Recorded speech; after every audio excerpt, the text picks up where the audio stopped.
Hey everyone, welcome back to one more mini blog. మన తెలుగు స్టేట్స్లో విజయవాడ దుర్గా అమ్మవారు ఎంత ఫేమసో మహారాష్ట్రలో తుల్జా భవాని అమ్మవారు అంతే ఫేమస్. ఇక్కడ ప్రతి ఇంట్లో అమ్మవారినే కులదైవంగా అనుకుంటారు. చాలా బిలీవ్ చేస్తారు ఇక్కడ వాళ్ళు. నేను ఇది కార్తీక మాసంలో వెళ్ళినప్పటి వీడియో, అందుకే చాలా క్రౌడ్ ఉన్నారు.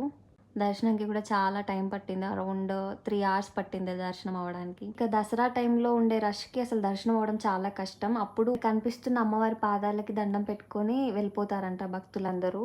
ఇండియాలో ఉన్న 51 శక్తి పీఠాల్లో ఈ టెంపుల్ వన్ ఆఫ్ ది శక్తి పీఠం. ఈ టెంపుల్ అయినా, ఈ తుల్జా భవాని అమ్మవారైనా ఛత్రపతి శివాజీ గారికి చాలా సెంటిమెంట్ అంట. రెగ్యులర్గా ఈ టెంపుల్కి వస్తూ ఉండేవారంట. ఒకనొక టైంలో ఇంకా యుద్ధం చేయలేనని చాలా లోలో ఉన్నప్పుడు ఈ అమ్మవారి కల్లో కనిపించి, రేపటి నుండి నేను ఈ ఖడ్గంలోనే ఉంటాను, మీకు యుద్ధం చేయని అలా చెప్పారంట. ఇక ఆ తర్వాత నుండి ఏ రోజు యుద్ధంలో ఓడిపోలేదంట ఛత్రపతి శివాజీ గారు.